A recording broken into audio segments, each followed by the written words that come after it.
Mówi się, że Jarmusch się fascynował kinem drogi. Pamiętam, że ty też pisałeś o tym i że on trochę demitologizuje kino drogi, tak jak inaczej niż w Raju, że mamy bohaterów, którzy odbywają podróż, ale ta podróż ona jakby donikąd nie prowadzi. Można porównać ze sobą rozmowę i podróż i jakąś drogę. Czy to nie jest w zasadzie ten sam motyw, że to też jest demitologizacja kina drogi, tylko że tutaj drogą jest ta rozmowa i że to jest taka droga, która właśnie donikąd nie prowadzi? Myślę, że to jest bardzo dobre porównanie, że właśnie ten bohater podróżujący, ulegający temu mitowi drogi właśnie, no to jest bohater, który właśnie nabiera tego zgubnego wpływu, że ma wpływ na rzeczywistość. No, że on jest tą siłą oddziaływującą i że on teraz się przeniesie w tą inną scenografię i coś się wydarzy.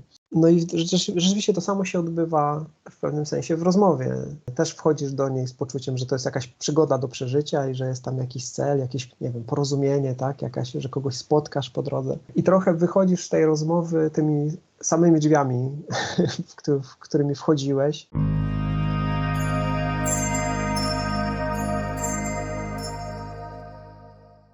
Cześć wszystkim, ja nazywam się Kuba Walicki, prowadzę ten podcast Przemyślane kadry i jest dzisiaj ze mną Darek Arest. Cześć Darek, jeszcze raz. Czołem, cześć Kuba.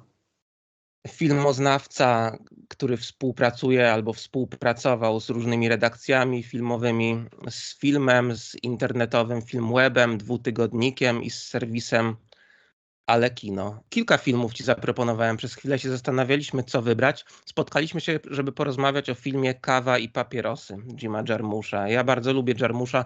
W ogóle tak sobie myślałem, że Kawa i papierosy to jest taki film, który z mojej perspektywy, on poza Pattersonem chyba jest moim ulubionym filmem Jarmusza. Wydaje mi się, że on podsumowuje różne wątki, które są zawarte w tej jego twórczości.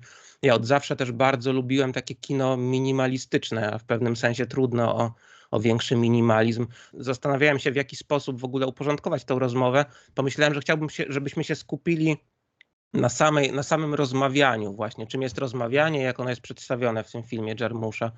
Ale powiedz proszę, bo o tym też zaczynałeś mówić wcześniej, jak gadaliśmy chwilę jakby poza nagraniem. Jaki jest twój stosunek do tego filmu, do Jarmusza w ogóle? Do filmu jest taki, że właśnie oglądałem go wczoraj na świeżo, jak ci mówiłem, i trochę się zaskoczyłem, że to jest jakby jeden z moich ulubionych filmów ciągle na świecie. W całej swojej nieidealności, że to jest tak prosty film i tak bardzo przez to do mnie przemawia, bo Jarmusch był takim moim wprowadzeniem do kina. W ogóle można powiedzieć, że to moje zainteresowanie kinem to jemu zawdzięczam, czy jego filmom. I że troszkę się tak złapałem na to kino awangardowe przypadkiem, bo nie wiedziałem, że to jest w jakiś sposób awangardowe, że to jest jakby coś robionego na przekór, powiedzmy w jakiś sposób. Po prostu zacząłem coś, co na poziomie wrażliwości i humoru do mnie przemówiło i tak się złapałem w ogóle na kino autorskie, tak powiedzmy. Nie? Mhm. I później dosyć sporo o tym Jarmuszu gdzieś tam się nagadałem i napisałem. I w głowie mi ta twórczość jakoś tak urosła, że to może jest właśnie bardzo ważne i gdzieś tam zasadnicze i nie wiem, wartościowe filozoficznie też, nie? Nawiązując do twojego kanału. I tak ciekawie ten film rozbroił te moje myśli wczoraj właśnie, jak go oglądałem, że to są takie bardzo proste sytuacje, bardzo proste jakieś takie ćwiczenia, nie wiem jak to, znaczy pewnie wrócimy do tych różnych wątków, w jaki sposób można zinterpretować ten film, czy w ogóle tą, nie wiem, działalność, którą uprawia Jarmusch, nie? Bo to czy rodzaj myślenia o świecie, ale że to jest właśnie coś takiego bardzo celnego, nie? Że to jest bardzo prosta rzecz, która no, przynosi takie zaskakujące efekty i poczucie spełnienia, nie? Że nie? On coś złapał tutaj, nie? W tym. Powiem w ogóle w dwóch zdaniach, zanim jakby przejdziemy już do tych konkretnych tematów, że Kawa i papierosy to jest taki film, który składa się z miniaturek filmowych, które są połączone właśnie tym motywem kawy i papierosów. To znaczy widzimy w różnych sytuacjach przy stole bohaterów, którzy rozmawiają ze sobą. Czasami to są dwie osoby, czasami trzy. Przewijają się tutaj różne znane postaci. Iggy Pop, Tom Waits, Bill Murray, występuje Cate Blanchett w podwójnej roli. Riza z Wu-Tang Clanu. Bohaterowie po prostu dyskutują ze sobą na jakieś tematy, które w ogóle to jest coś takiego, o czym chciałem porozmawiać za chwilę, że te rozmowy są trochę takie zanurzone w nudzie, powiedzmy. Znaczy trudno powiedzieć, o czym oni rozmawiają tak naprawdę w niektórych przypadkach, ale ja mam wrażenie, że te miniaturki są no, mistrzowsko napisane, że to jest jakby niezwykłe tak opisać jakieś sytuacje i jakby z tą filozoficznością tego kina, no to właśnie to jest pewnie kwestia otwarta, ale ja mam wrażenie, że na swój sposób kino Jarmusza jest bardzo filozoficzne. O tym rozmawialiśmy wcześniej, że on robi to w specyficzny sposób, bo on jakby nie moralizuje i on stawia pewne problemy, pokazuje nam jakieś sytuacje z życia wzięte i jakby, nie wiem, to się nie kończy jakąś puentą. Tak jak pamiętam, że w jakim to filmie, Inaczej niż w raju, jest chyba taka scena, jak jeden z bohaterów opowiada żart i nie kończy go, bo nie pamięta, nie? No. Opowiada go do połowy. I z filmami Jarmusza trochę tak jest, że one nie mają puenty, ale w jakimś sensie no, na tym polega filozoficzność tego kina, tak mi się wydaje. I też nie wiem, czy się zgodzisz, ja mam takie wrażenie, że Jarmusz w różnych swoich filmach robi coś takiego, że on z jednej strony trochę odczarowuje rzeczywistość i tak ją demitologizuje, jak w Mystery Train, powiedzmy, tam z tym Elvisem, to jest taka jakaś konfrontacja z jakimiś mitami, legendami, ale z drugiej strony on też potrafi trochę zaczarować rzeczywistość, bo na przykład tutaj obserwujemy właśnie takie scenki, moim zdaniem taką poetykę prostego siedzenia przy stole, picia kawy i palenia papierosów. Tak, tak. To jest, myślę, że to jest taka rzecz, która jest jego silnym atutem, że we wszystkim tym jest zawsze paradoks, nie? Czyli tak jak mówisz, on obnaża te mity, albo nawet rzeczy trochę mniejsze niż mit, nie? Nawet sam akt rozmowy, nie? Że sam akt rozmowy też można zmitologizować, że w pewnym sensie można powiedzieć, że jest taka bajka o tym, że ludzie siadają naprzeciwko siebie i rozmawiają, nawiązują jakieś połączenie, przekazują sobie coś. I tutaj jest to pokazane, że to jest w dużym sensie mit, nie? Że ci ludzie bardziej próbują to robić, nie? Próbują w jakiś sposób wyglądać, próbują sobie coś przekazać, albo nie wiem, próbują być empatyczni i rozumieć swojego rozmówcę i to totalnie się zwykle tutaj wali, ale coś się odsłania zza tej porażki, nie? Czyli z jednej i tak jest z każdym innym mitem, też z tym, o czym wspomniałeś, z tą podróżą na Memphis, poszukiwaniu, nie wiem, jakiejś świętości Elvisa i w ogóle jakiejś niezwykłości tego miejsca i to się wali, bo oni jadą do tego Memphis i to Memphis wygląda, oni mówią, że jak Yokohama, nie? No, ale pewnie wygląda też jak, nie wiem, jak Tychy, czy tam jak cokolwiek innego, jak miejsce, z którego wyruszasz, ale jakiś rodzaj magii takiej przypadkowej, takiej bardzo przyziemnej się zawsze tam wydarza, nie? Przy okazji tego obalania tego większego jakiegoś takiego magicznego mitu, nie? No tak, właśnie myślę, że to się rzuca w oczy, że ten Jarmusz właśnie jakoś tak ukazuje jakieś takie niepozorne atuty codzienności i to jest tak, że my w codziennym życiu, nie wiem, poszukiwalibyśmy takich wrażeń, jakichś takich, że one mają być zdefiniowane jako jakieś wyjątkowe, wzniosłe, a ja odnoszę wrażenie, że on pokazuje nam właśnie jakieś takie, tak jak na przykład w Nocy na ziemi widzimy z tych taksówek takie brudne ulice miast, czasami nie wyglądają najlepiej, ale Jarmusz jakby zawsze odkrywał poetykę tego wszystkiego. W każdym razie jeszcze wracając na chwilę do fabuły, to chciałem powiedzieć, że to są właśnie osobne scenki, osobne segmenty, takie jak na przykład segment Dziwnie się poznać, Reni, Kuzynki, gdzieś w Kalifornii. I też w filmie występuje ten motyw szachownicy i właśnie tak jak w innych filmach Jarmusza, te scenki, one tak rozmawiają ze sobą, korespondują ze sobą na różne sposoby, prawda? Jakoś tam jedna odsyła do drugiej, więc ten film, on kompozycyjnie na mnie robi bardzo duże wrażenie. To jest niezwykłe, że to niby są osobne historie, ale są te motywy przewodnie, nie tylko kawa i papierosy, ale właśnie w ogóle stylistyka i też jakaś taka atmosfera tych rozmów, powiedzmy. No jeszcze trzeba uwzględnić to, że jak ten film został zrealizowany, nie? Że tak naprawdę Jarmusz zrobił w latach 80., może tam on zrobił 3 takie krótkometrażówki, które się nazywały Kawa i papierosy. I one tutaj stanowią 3 pierwsze nowele tego dużego filmu.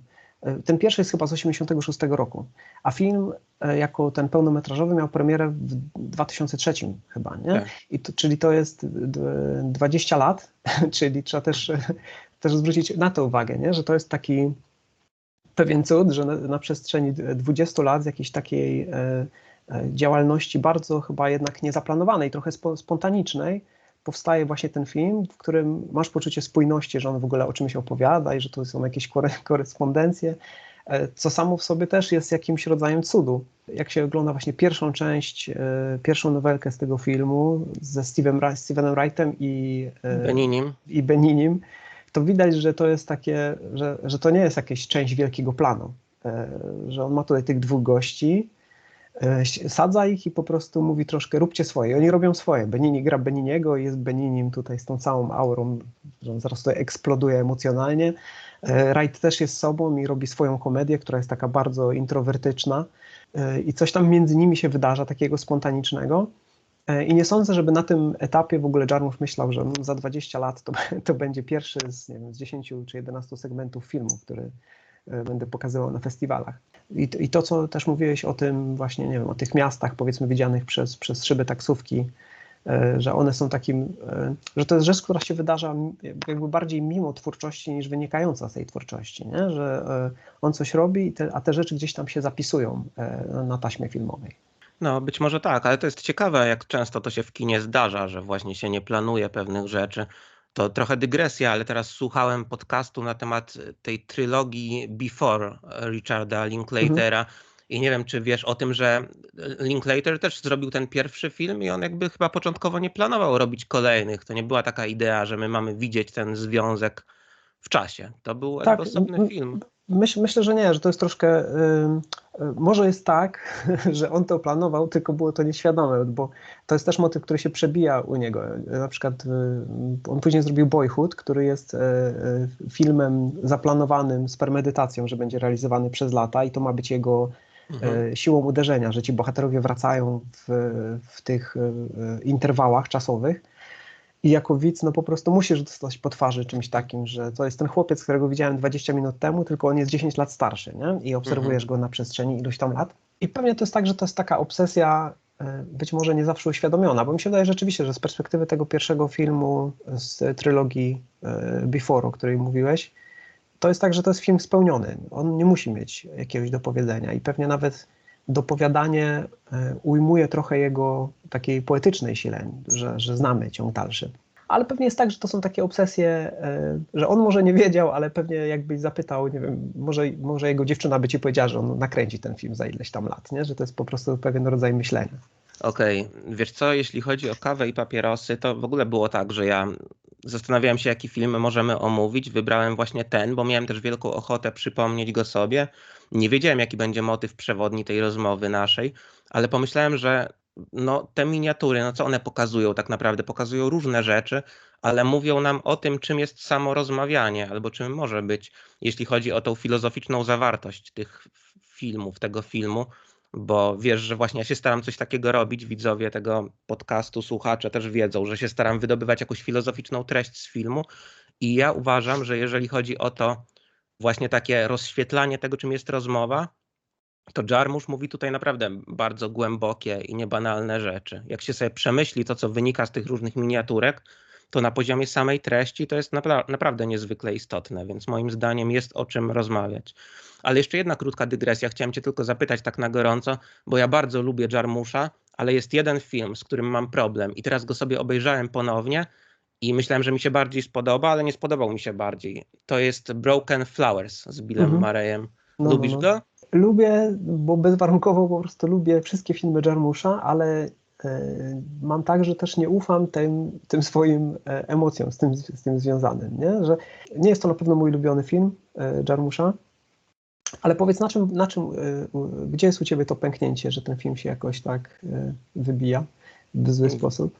No wiesz co, wydaje mi się, że ja po tym filmie właśnie obejrzałem go już ze 2 albo 3 razy, ja się po nim po prostu prześlizguję i jakby on mnie nie chwyta niczym. W zasadzie jest jeden taki moment, o tym nawet chciałem wspomnieć w tej naszej rozmowie, a propos takiej dynamiki pomiędzy ludźmi, bo w Broken Flowers jest taki moment, kiedy Bill Murray, czyli ten Don, odwiedza jedną z tych byłych swoich partnerek, kochanek, jest z nią, są we dwoje i przyjeżdża jej mąż i jest taka scena, jak oni siedzą w trójkę przy stole i jest tak bardzo niezręcznie i właśnie widać, jak się zmienia ta dynamika społeczna, że sama ta obecność Dona tam w domu, w salonie, on w ogóle tam nie pasuje w jakimś sensie, że to zaburza całe takie pole jakichś tam interakcji, więc to mi się bardzo podobało, ale nie wiem, czy to nie był jedyny taki moment w tym filmie, który sprawił, że tak szerzej otworzyłem oczy i on mnie jakoś przyciągnął do ekranu, a poza tym to śledziłem tą historię jako taką lekką, która nie wiem w zasadzie, co mi zakomunikowała, jakoś tak spodziewałem się, że coś innego się wydarzy, ona się też tak rozwiązuje jakoś niepozornie.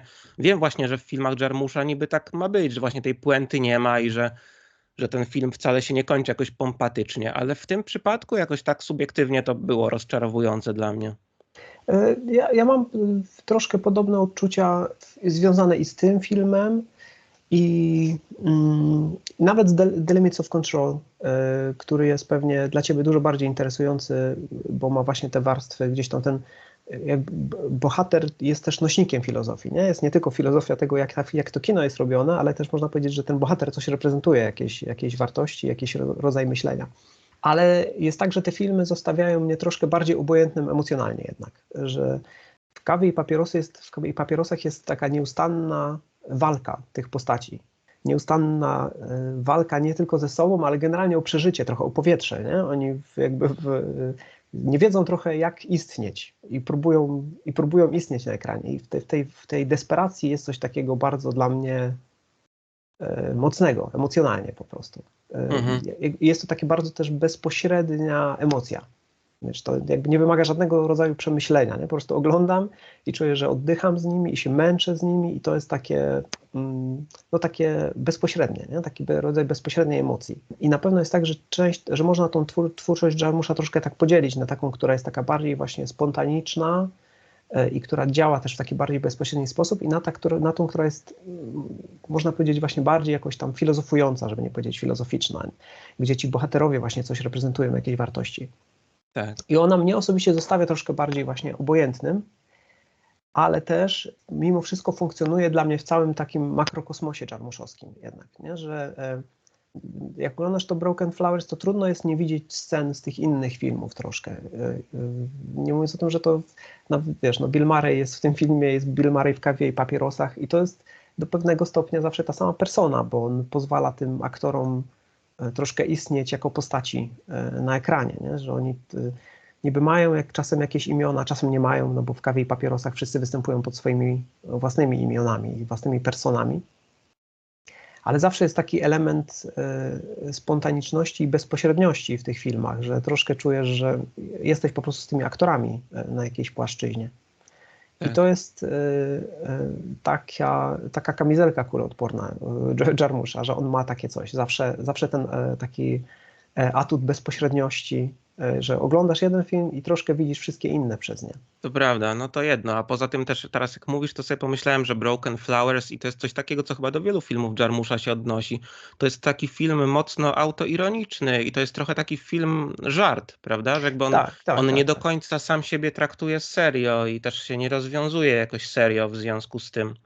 I to jest takie, i wtedy jak to jest z autoironią, to ona jest taka impregnująca troszkę na tą krytykę. Jakbyś próbował być zbyt surowy dla tych filmów, to zawsze mówisz, no ale ten film też nie jest dla siebie taki całkiem wyrozumiały, nie? U Jarmusza jednak jest tak, że bardzo wyraźnie czuć, że on ma w dupie to, co ty pomyślisz o tej twórczości. On robi filmy, nie? On nie robi ich dla kogoś, pod publikę, nie wiem, dla obronienia swojego statusu, czy zbudowania swojego statusu. Widać, że to w tym sensie jest bezkompromisowa twórczość zupełnie. Dobra, wiesz co, myślę, że to taki wstęp, który się trochę rozciągnął, a chciałem, żebyśmy przeszli do tych kolejnych wątków. Jeśli chodzi o te segmenty, które występują w filmie, to ja nie chcę ich omawiać chronologicznie, tylko chciałbym, żebyśmy się skupili na tematach i jak jakieś segmenty korespondują z danym tematem, to wtedy chciałbym je przywoływać. Ale akurat w pierwszym przypadku jest tak, że pierwszy segment całkiem dobrze koresponduje jakby z tym, o czym chciałbym porozmawiać. Pierwszy segment, czyli Dziwnie się poznać, ten fragment, o którym już rozmawialiśmy, w którym widzimy Stevena i Roberta. Robert, którego gra Robert Benigni, jest nerwowy, cały się trzęsie i siedzą właśnie z kawą i papierosami. Prowadzą taką dziwaczną, bardzo chaotyczną rozmowę. Ten Robert ma też problemy jakby z wyartykułowaniem tego, o co mu chodzi tak naprawdę. No, Roberto Benigni mówi po włosku jeszcze, dodajmy, a Wright mówi po angielsku. Benigni przeskakuje na ten angielski, który jest taki nie do końca angielski, więc to jeszcze na poziomie języka się dzieje też. Tak. I właśnie ten Robert, zdaje się, wypowiada taki fragment. Widziałem, że cytowałeś to w jednym z tekstów. No i to nie dziwię się, bo to jest mega zabawne i mega fajne. Piję mnóstwo kawy tuż przed snem, żeby szybciej śnić. Moje sny wyglądają wtedy jak transmisja z wyścigów, kiedy wsadzają kamerę do samochodu i wszystko tylko przelatuje obok. Sen za snem, sen za snem, sen za snem. Ludzie pytają mnie następnego dnia, co mi się śniło, a ja odpowiadam, nie mam czasu, żeby ci to wszystko opowiedzieć. I wiesz, o czym sobie pomyślałem? Widziałem też takie odniesienia, jak czytałem o Jarmuszu, odniesienia do Ozu i do Tokyo Tak, Story, jasne. powiedzmy. I pomyślałem sobie o tym, że u Jarmusza też masz taką kamerę, która jest taką kamerą cierpliwą, która jest ustawiona na bohaterów i tak jak u Ozu widzisz, w ogóle jest coś takiego jak ten wschodni rytuał picia herbaty, który ma być taki kontemplacyjny. U Ozu tak to wygląda, że ci bohaterowie spokojnie sobie siedzą, wyciszeni, popijają tą herbatę, tak jak w Tokyo Story i ty tego tak kontemplacyjnie doświadczasz i to jest w ogóle niezwykle istotny element filmu. A u Jarmusza tutaj masz podobną kamerę, taką, która obserwuje tych bohaterów, ale oni nie piją w akcie takim rytualnym herbaty, tylko piją kawę i zachowują się tak jak ten Benini tutaj, który jest cały roztrzęsiony i właśnie nie potrafi powiedzieć, o co mu chodzi. Jak postrzegasz taką analogię? Znaczy, zgoda 100%, nie? Ale wydaje mi się, że to jest trochę tak, znaczy stąpamy tutaj po takim kruchym lodzie, bo cokolwiek byś nie powiedział, to jednocześnie jest swoim zaprzeczeniem tej twórczości. Więc można powiedzieć, że to nie jest rytuał taki właśnie jak u Odzu, że to jest wszystko, ale to jest karykatura tego samego, nie? Czyli to jest generalnie to samo, tylko przez ciemne zwierciadło widziane, bo ewidentnie to picie jest ceremoniałem tutaj na maksa, nie? Jak bardzo byś nie zmienił tych wszystkich wskaźników, powiedzmy z Odzu ze 100 na 0, czy tam na minus 100, to jakby to jest to samo, tylko dzieje się po drugiej stronie lustra. Oni też nie piją, bo nie wiem, bo na przykład potrzebują kofeiny albo dlatego, że chce im się pić, tylko ewidentnie robią to dla tego rytuału. Zamawiają kawę, bo zamawia się kawę w takim miejscu. No właśnie. I wszystko to łącznie z wylewaniem się tej kawy na spodeczki po stołach, wsypywaniem tych kilogramów cukru, na co też Jarmusch jest bardzo w tym filmie taki wyczulony, nie? Co się dzieje w takiej warstwie rytualnej i, no jak to powiedzieć, gestykularnej powiedzmy, tak? Czyli, że trzymasz ten kubek z kawą w jakiś nerwowy sposób i robisz jakieś takie no prawie magiczne czynności, że tu coś sypiesz 3 razy w lewo, 3 razy w prawo. Zresztą jest też taka scena właśnie w tym segmencie René, gdzie ta dziewczyna siedzi, pije kawę i tam miesza, dodaje sobie, pracuje na czymś, przychodzi ten kelner i dolewa i on mówi, no zrujnowałeś to wszystko, nie? Bo było idealnie, pracowałem nad tym pół godziny, a ty teraz wszystko zniszczyłeś. Powiem ci, że to jest w ogóle zdecydowanie mój ulubiony segment. Naprawdę? Z tą dziewczyną, no. Może dlatego, że oni tam najmniej mówią. No, wiesz co, ale tam się właśnie tyle dzieje, on jest tak skondensowany, jeśli chodzi o pewne istotne rzeczy, ale to chciałem, żebyśmy omówili osobno, więc za chwilę tylko chciałem zdradzić, że on naprawdę oddziaływał na mnie. Ale to, o czym mówisz, to jest właśnie też wyjątkowo intrygujące, bo przecież u Jarmusza jest tak, w innych filmach też, że ten świat, który on nam pokazuje, on jest taki niby brzydki i niby przypadkowy. Czasami w filmach właśnie u Ozu na przykład mamy taką scenografię jakąś ascetyczną, minimalistyczną, każdy przedmiot jest na właściwym miejscu, a u Jarmusza nawet jak się patrzy, jak leżą pewne rzeczy na tych stolikach, to one są niby rozrzucone, to jest niby chaos, ale z drugiej strony to jest też, ja mam takie wrażenie, że Jarmusch nam pokazuje jakby piękną kompozycję takich chaotycznie rozrzuconych przedmiotów i w jakimś sensie dosłownym i metaforycznym, że niby masz ten chaos, ale on pokazuje, że taka konkretna rzeczywistość jest złożona z konstelacji, z pozoru niepowiązanych sobie ze sobą przedmiotów, ale one w tych scenach, też właśnie chyba w związku z tym, jak to jest w obiektywie kamery pokazane, że ona po prostu wykrawa jakiś fragment rzeczywistości, wszystkie te przedmioty, one się układają w jakąś konstelację, ta sytuacja się układa w jakąś konstelację, te jakby elementy zachowań bohaterów, o których mówisz.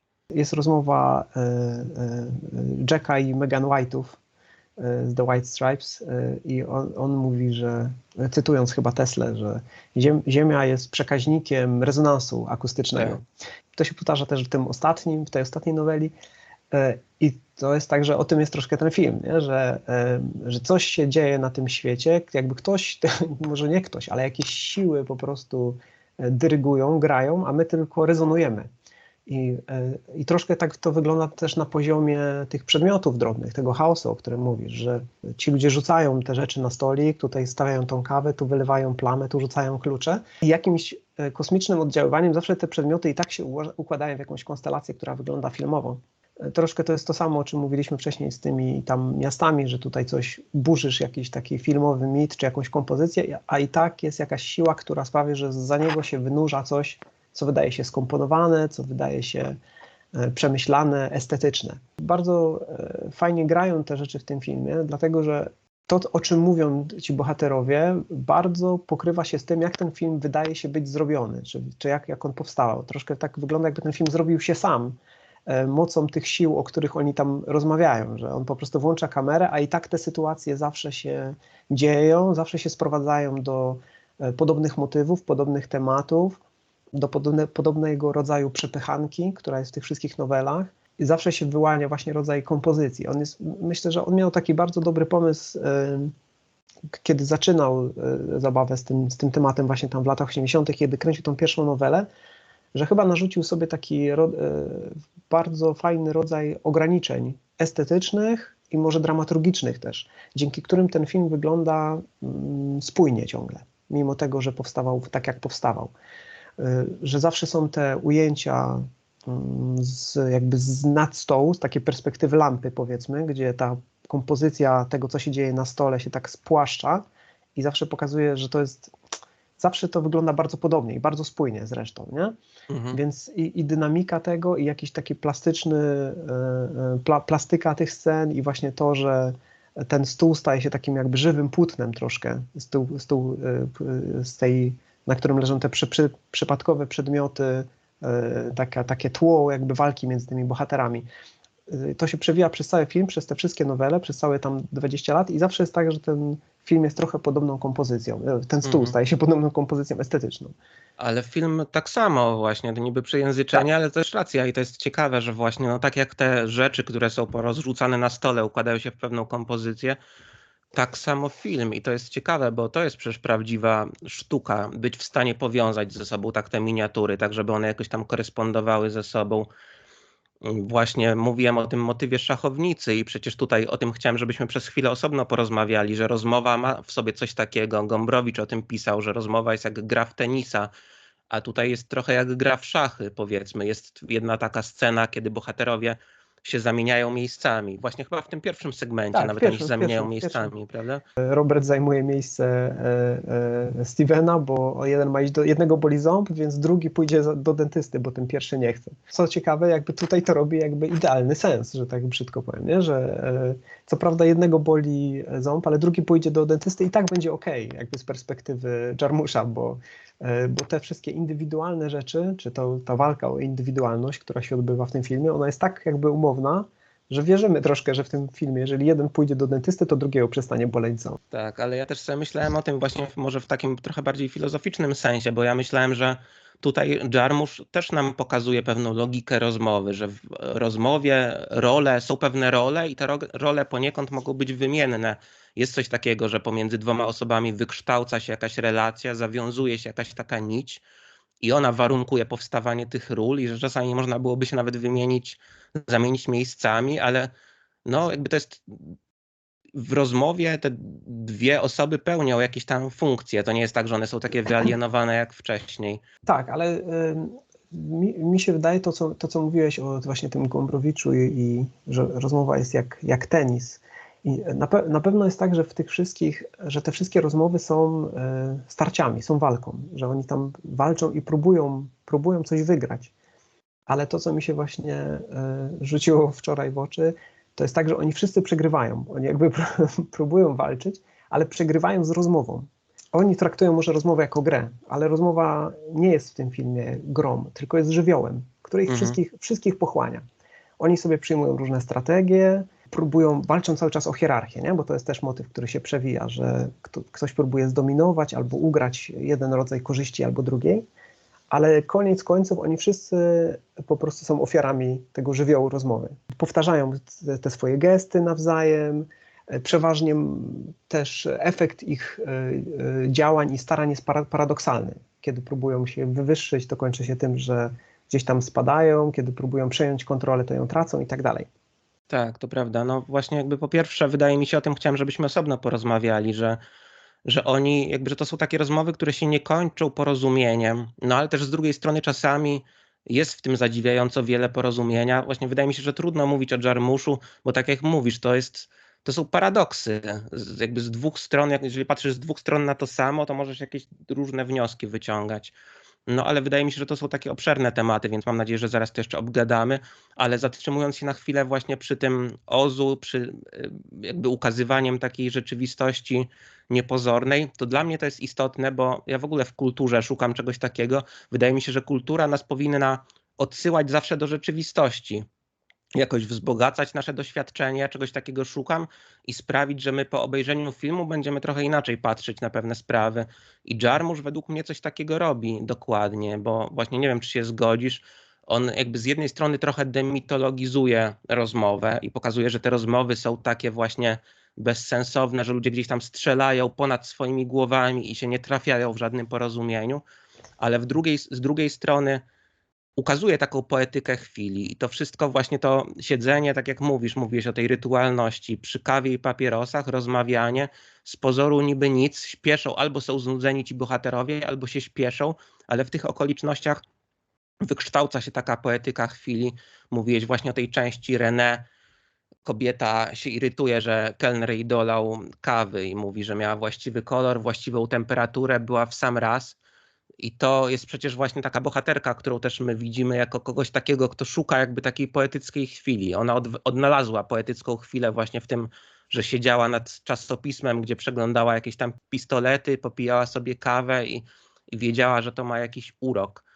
I jest też taki dialog w ostatniej części tego filmu, Szampan, kiedy widzimy dwóch starszych mężczyzn, którzy siedzą w zbrojowni, mają przerwę w pracy i udają przez chwilę, że nie piją kawy, tylko szampana i wymieniają parę słów. Jeden z nich mówi: jesteś taki prowincjonalny, Bill. Wiesz, w czym tkwi twój problem? Nie ma w tobie joie de vivre, czyli radości życia. No i właśnie to joie de vivre i taka poetyka chwili, przy tym chciałem się zatrzymać. W kinie Jarmusza też jest coś takiego, prawda? Właśnie jakieś takie odkrywanie tej magii takich niepozornych rzeczy. Jak najbardziej, to jest właśnie to, co się objawia tak jakby mimo starań tych bohaterów i można powiedzieć też pewnie mimo starań twórcy, mimo starań reżysera, że to jest właśnie ta siła, która jest no, silniejsza po prostu od ludzkiego wpływu na rzeczywistość. Przynajmniej tak to widzę. No oczywiście, że to jest tak, że Jarmusch musi stworzyć warunki, żeby to gdzieś zaistniało, ale taki, ja bym wyczytał taki statement, powiedzmy, z tej twórczości, że on sobie robi jako reżyser pewne rzeczy, ustawia sytuację, wrzuca te kilka przedmiotów i te kilka postaci, po to, żeby jakby automatycznie coś tam się objawiło, nie? Właśnie, że oni próbują niby oni się umawiają na to spotkanie, rozmawiają, ale to, co się wydarza, jest w jakiś sposób no na pewno niekontrolowane przez nich, ale niezależne od nich. Nie? Że to spotkanie, ten moment spotkania to jest rzecz, która się wydarza mimo ich starań. Wiesz co, chciałem cię jeszcze zapytać, rozmawiamy niby o tym otoczeniu już trochę w innym kontekście, może trochę go rozszerzając, bo ciekawe jest to, że kawa i papierosy, one tutaj występują jako coś takiego, co naprawdę jakby mocno definiuje sytuację, mocno definiuje tych bohaterów i jako rytuał, w którym oni uczestniczą, ale nie tylko. Według mnie to widać na przykład w tej części gdzieś w Kalifornii, gdzie obserwujemy Toma Waitsa i Iggy'ego Popa. Dwóch muzyków spotyka się ze sobą i oni właśnie, to jest taka rozmowa, która wydaje mi się, że najbardziej pokazuje, że to jest coś takiego, że to jest taka rozmowa zanurzona w nudzie, że to jest taka wyspa na oceanie jakiejś nudy i oni w zasadzie, ten Tom Waits siedzi taki rozwalony na kanapie. Iggy Pop w pewnym momencie mówi, że on już musi wracać, a tamten go pyta dlaczego, żeby jeszcze posiedział. A po co ma siedzieć, jak oni i tak w ogóle nie gadali o niczym, w zasadzie byli znudzeni i nie kleiła się ta rozmowa. I to jest ciekawe, ta nuda. Ciekawe według mnie jest to, że obaj rzucili palenie, a w pewnym momencie obaj zaczynają palić i mówią, że jeden mówi, że skoro rzucił palenie, to teraz może zapalić znowu. I to fajnie definiuje w ogóle bohaterów Jarmusza, prawda? Jako takich, jak w tym filmie Nieustające wakacje, w ogóle w debiucie Jarmusza, że oni są tacy, że to jest trochę taka błąkanina, taki człowiek niekonsekwentny w jakimś sensie, który nie wie tak naprawdę, nie ma jakichś takich ostrych postanowień. No ale jeśli chodzi o tą kawę i papierosy, to oni też rozmawiają i mówią w ten sposób. Kawa i papierosy, to jest dopiero połączenie. Nie ma nic lepszego. Jesteśmy pokoleniem kawy i papierosów. potem rozmawiają o tym, że w latach 40. było pokolenie kawy i placka. I pomyślałem sobie o tym, że w kinie Jarmusza, szczególnie tutaj, też występuje taki motyw, że definiują nas miejsca i preferencje, prawda? I że jakby ta kawa i papierosy, że one tutaj występują jako taki atrybut, nie wiem, jako jakiś pokoleniowy atrybut, coś takiego, co częściowo im odpowiada na pytanie, kim oni są. Na pewno, no, tym bardziej, że we wszystkich chyba tych, no może nie we wszystkich, ale w większości tych filmów widać takie staranie o zbudowanie jakiegoś wizerunku siebie, jakiegoś takiego rodzaju identyfikacji, że to są właśnie ci ludzie, którzy desperacko próbują zbudować swój obraz w oczach innych. Mhm. I oczywiście, no co, no, kawa i papierosy to są super narzędzia do tego, które mówią ci, co masz zrobić z rękami, jak się zachować społecznie. No i z tego właśnie, z tych starań jest zbudowany ten film. Masz po prostu dwie postaci, 3 postaci, dajesz im w ręce te kubki z kawą i fajki i oni tam walczą, próbują coś tam zbudować w tej pustej przestrzeni, którą jest rzeczywistość u Jarmusza.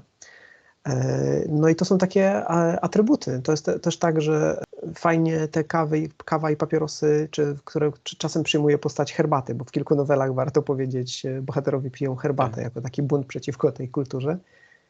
Co jak widzimy nie zmienia za wiele, nie? W samej tej poetyce rozmowy, że to nie jest też takie ważne, czy jesteś właśnie tym wschodnim mędrcem tutaj z dobrą herbatą, czy pijesz tanią, gównianą kawę. To jakby te zachowania są gdzieś podobne, ale na pewno jest to ważne, nie? Jest to takie też pewnie, można sobie to przeczytać, że ta kawa i papierosy to jest takie medium, coś, co pozwala ci się skomunikować ze światem w bezpośredni sposób, z rzeczywistością. Że to jest jakiś taki pomost pomiędzy właśnie tobą a światem. Nie? Że bierzesz jakiś element świata, czynisz go częścią swojej własnej persony na chwilę, no i masz z nim taki bezpośredni związek przez chwilę. I w tym sensie te przedmioty są pewnie ważne, że tym bohaterom umożliwiają, no i pewnie każdemu człowiekowi po prostu umożliwiają zbudowanie takiej bezpośredniej więzi z rzeczywistością. Jakby wiesz, po co te przedmioty istnieją, nie? Właśnie po to, żebyś trzymał je w dłoniach. No ja właśnie zastanawiam się nad tym, bo z jednej strony ten przykład z herbatą jest dobry, o którym wspominasz, że widzimy, że te przedmioty to jakby te scenki, które widzimy w filmie Kawa i papierosy, to są takie konstelacje pewnych zdarzeń i te przedmioty to są jakieś takie węzły, powiedzmy, w tej konstelacji. To znaczy kawa pełni określoną rolę, ale ona mogłaby zostać zastąpiona herbatą i zostaje i się okazuje, że to wszystko działa na tej samej zasadzie. Ale z drugiej strony, nie wiem, czy się zgodzisz, że Jarmusz, on w ogóle jest zainteresowany przedmiotami. Ja sobie pomyślałem, jak myślałem o tym, to mi się przypomniał taki fragment filmu Patterson, jak Patterson pisał wiersz na temat pudełka od zapałek. Patterson to w ogóle jest chyba mój drugi ulubiony film, po Inaczej niż w raju i Kawie i papierosach, to trzeci. I bardzo na mnie oddziaływał, odkąd go zobaczyłem po raz pierwszy. I właśnie ja sobie myślałem o tym, bo to jest takie ciekawe nieporozumienie według mnie, może częściowo filozoficzne. Czasami się jakoś utożsamia ze sobą materializm z konsumpcjonizmem i mówi się, że konsumpcjonizm polega na tym, że ty jesteś zainteresowany tylko przedmiotami, a wydaje mi się, że jest na odwrót, że konsumpcjonizm polega na tym, że ty się skupiasz na samym akcie kupowania, a że tak naprawdę jest coś takiego w naszym życiu jak obcowanie z pewnymi przedmiotami i że to nie jest złe, jakby z zasady, że to może wzbogacać nasze życie. I wydaje mi się, że właśnie w filmach Jarmusza jest coś takiego, trochę tak jak mówisz, że ci bohaterowie obcują z przedmiotami i w taki dość przytomny sposób, w taki sposób, który właśnie pozwala im zdefiniować samych siebie. Nie wiem, czy to czasami ma jakieś dobre konsekwencje, czasami złe, ale właśnie te przedmioty mają znaczenie, nie? One nie są takimi nieistotnymi atrybutami, tylko jakoś się wchodzą w realne relacje z tymi bohaterami. Takie odnosiłem wrażenie. Tak, no zgadzam się, bo to jest, no, na przykład jak leżą na tym stole te, nie wiem, papierosy, widać, że to są jeszcze takie dobre czasy, gdzie na przykład można by pokazać markę papierosów, nie mając, nie wiem, kontraktu biznesowego, ale no, marka nie jest obiektem takiej jakiejś mityzacji, nie? Że to są na przykład dobre przedmioty, markowe przedmioty. To są dobre przedmioty, bo one po prostu służą swojemu celowi, nie? I ten cel może być taki nie wprost, nie? Czyli tak jak mówiłem wcześniej, że ta kawa to ona jest może mniej do picia, a bardziej do tego, żeby zająć czymś ręce na przykład, nie? Albo żeby wprowadzić jakiś rytuał między ludźmi. Ale troszkę też jest tak dla mnie, że nie ma takiej bardzo wyraźnej linii podziału u Jarmusza, czy w tym filmie przede wszystkim, między przedmiotami a ludźmi. To znaczy, że ci ludzie podlegają tym samym trochę prawom fizyki i no nie wiem, w ogóle jakby istnieją w tym samym świecie i w ten sam sposób co ludzie. Tak samo się powtarzają, tak samo powracają w różnych konfiguracjach, tak samo są bardziej obiektem działania sił niż jakimś tam źródłem tych sił. Wiesz o co chodzi, nie? Wiesz co, wydaje mi się, że to, o czym mówisz, to w ogóle jakby stanowi idealne przejście do tematu kolejnego, ale tylko 2 słowa jeszcze dygresji, zanim przejdziemy, bo chciałem przejść właśnie do tej części René, którą ja tak lubię i te uwagi na temat fizyki, jakichś takich prawidłowości, one idealnie tutaj pasują, ale jeszcze przez chwilę zatrzymując się przy tych przedmiotach, taki jeden dialog sobie wypisałem, który według mnie jest niezwykle istotny, właśnie w tej części, gdzieś w Kalifornii.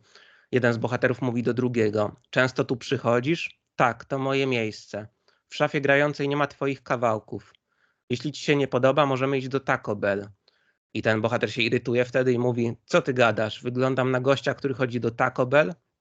I to jest ciekawe, bo to trochę pokazuje, przecież jak w soczewce skupiającej to, o czym rozmawialiśmy, że tych bohaterów definiują miejsca i przedmioty, prawda? Jakby to, kim ty jesteś, to zależy od tego, czy chodzisz do Taco Bell, czy chodzisz gdzie indziej. Wydaje mi się, że to jest coś takiego, co zyskuje na aktualności. Wydaje mi się, że jak ludzie mają problemy tożsamościowe, a u Jarmusza wydaje mi się, że mają je, właśnie tak jak to widać na przykład w Nieustających wakacjach, to jest coś takiego jak definiowanie samego siebie za pomocą tych przedmiotów.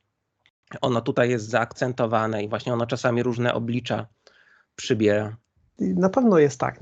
Na pewno jest ta walka o zidentyfikowanie siebie, o określenie siebie, że jest też to takie desperackie pragnienia bycia bytem indywidualnym i pewnie też określonym rodzajem bytu, nie? Że właśnie nie tym człowiekiem, który chodzi do Taco Bell, tylko takim, który siedzi w jakiejś undergroundowej knajpie, powiedzmy, nie? Gdzieś tam, którą znają 3 osoby. Nie wiem, co może zrobić z tym współczesność, czy współczesny rynek, nie? Że na pewno jest tak, że więcej jest dzisiaj możliwości, żeby sobie pomóc przedmiotami w określeniu własnej tożsamości, że jest tak, że rynek bardziej do ciebie wychodzi z pełniejszą ofertą, może tak, nie?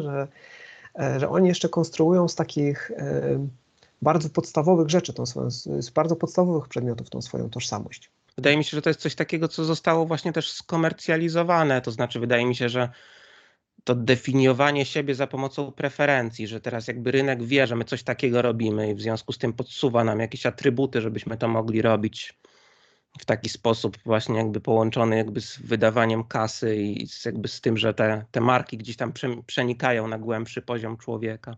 No i też jest tak, że jednak Jarmusch to detonuje troszkę takie poczucie, że możesz to zrobić, że z tych przedmiotów jesteś w stanie zbudować jakiś rodzaj zbroi, czy jakiś rodzaj tożsamości. To są ciągle te same przedmioty u niego, nie?